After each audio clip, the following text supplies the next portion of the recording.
Hi friends, இன்றைக்கி நம்ம PRAN fried rice பார்க்கலாம்.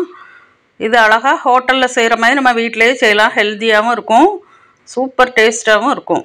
இதுக்கு குக்கரில் ஃபஸ்ட்டு தண்ணி ஊற்றி கொதிக்க வச்சுக்கோங்க. பாஸ்மதி அரிசி 1 கப் எடுத்துக்கோங்க. நல்லா வாஷ் பண்ணிவிட்டு நல்லா வாஷ் பண்ண பாஸ்மதி ரைஸை கொதிக்கிற தண்ணியில் போட்டுறணும். இப்போது அதுக்கு தேவையான உப்பு, அப்புறம் ஒன்றோட ஒன்று இந்த ரைஸ் ஒட்டாமல் வரணும் ஃப்ரைட் ரைஸ்க்கு. அதுக்காக நம்ம எண்ணெயும் ஊற்றிக்கலாம். மெயினாக குக்கரில் மேலே வெயிட் போடக்கூடாது. வெயிட் போடாமல் மூடி 10 மினிட்ஸ் வேக வச்சுக்கலாம். இப்போது ஒரு பாத்திரத்தில் சட்டியில் எண்ணெய் ஊற்றிட்டு 4 முட்டை போட்டிருக்கோம். அதில் உப்பை போட்டுட்டு நல்லா கிண்டுன்னு கிண்டிக்கிட்டே இருக்கணும். இந்த மாதிரி கிண்டிக்கிட்டே இருக்கும்போது நல்லா கிண்டிக்கிட்டே இருக்கணும் விடாமல். நல்ல முட்டை ஸ்க்ராம்பிள்டு எக்காக வந்துடும், நல்லா உதிரியாக வந்துடும். இது ரொம்ப ஈஸி தான் இந்த ஃப்ரைட் ரைஸ் செய்கிறது. நினச்ச உடனே பிள்ளைகளுக்கு பாஸ்மதி ரைஸ் இருந்தால் செஞ்சு கொடுத்துடலாம். இப்போ நம்ம ரைஸ் கரெக்டாக 10 மினிட்ஸில் உதிராக வெந்து வந்துருச்சு. இப்போ நம்ம அதில் உள்ள தண்ணியெல்லாம் வடிகட்டிக்கலாம். இந்த மாதிரி தண்ணியை ஃபுல்லாக ஸ்ட்ரெயின் பண்ணிவிட்டு ரைஸை ஆற விட்டுறணும்.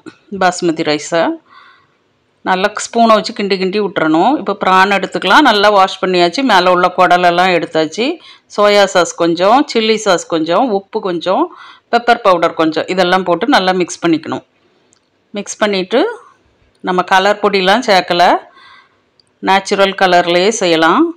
இப்போ திரும்ப சட்டியில் எண்ணெய் ஊற்றிட்டு ப்ரானை போட்டு நல்லா பரட்டி விட்டு வேக வச்சுக்கணும். ஓவர் குக்கும் பண்ணக்கூடாது, ரப்பர் மாதிரி ஆயிரும். இந்த சாஸெல்லாம் ஊற்றுனதுனால சட்டியில் கொஞ்சம் கருப்பாக பிடிச்சி வருது, வேறு ஒன்றும் இல்லை. இப்போ அதே எண்ணெயில் நம்ம கேபேஜ், கேரட், கேப்சிகம் இதெல்லாம் போட்டுக்கலாம். மெயின் ஃப்ரைட் ரைஸ்க்கு இந்த வெஜிடபிள்ஸ் கண்டிப்பாக சேர்க்கணும். வெஜிடபிள்ஸும் ஓவர் குக் ஆகக்கூடாது, 50% குக் ஆனால் போதும். அப்போ தான் நல்லா கருக்கு முறுக்குன்னு க்ரன்ச்சியாக இருக்கும். நல்லா ஓரளவு குக் ஆகட்டும். இப்போ soya sauce, pepper powder, red chilli sauce இதெல்லாம் ஆட் பண்ணிக்கலாம்.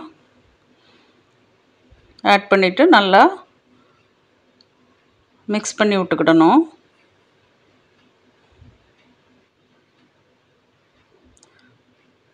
கேபேஜ், கேரட் எல்லாம் ஓரளவு குக்காகி வந்தோடனே நம்ம இப்போது ப்ரானையும் ஸ்க்ராம்பிள்டு எக்கையும் ஆட் பண்ணிக்கலாம். கூடவே பாஸ்மதி ரைஸ் குக் பண்ணி வச்சதையும் சேர்த்துக்கலாம். இப்போ நம்ம எல்லாத்தையும் மிக்ஸ் பண்ணி விட்டுற வேண்டியதான். கரண்டியை வச்சு மிக்ஸ் பண்ணிக்கிட்டே இருக்க வேண்டியதான். ஒரு கரண்டியை வச்சு மிக்ஸ் பண்ணாலாம் சரி வரல, அதனால் 2 கரண்டி எடுத்துக்கிட்டேன். 2 கரண்டி எடுத்துக்கிட்டு கீழே இருந்து நல்லா எடுத்து மிக்ஸ் பண்ணேன். ஹோட்டல்லலாம் இந்த மாதிரி தான் நல்லா மிக்ஸ் பண்ணுவாங்க.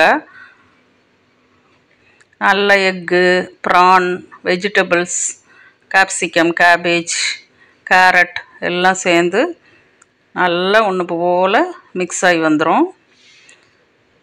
சாஸ்லாம் ஆட் பண்ணியிருக்கிறதுனால ஃப்ளேவராக வருது, நல்லா வாசனையாக இருக்குது. இப்போ நல்லா மிக்ஸ் பண்ணி விட்டுறணும். நம்ம இதில் எந்த ஆர்டிஃபிஷியல் கலர்ஸும் ஆட் பண்ணல. இப்போ கடைசியாக நம்ம கொஞ்சம் பெப்பர் பவுடர் போட்டுக்கலாம். நம்ம காரத்துக்கு ஏற்றாக்கில் போட்டு நல்லா மிக்ஸ் பண்ணி விட்டுடலாம். நல்லா சூப்பராக சுட ஹெல்த்தியான ஃப்ரைட் ரைஸ் ரெடி. இது நீங்கள் லஞ்ச் பாக்ஸுக்கு, ஸ்கூலுக்கு கூட கொடுத்து விடலாம். சூப்பரான fried rice, PRAN fried rice.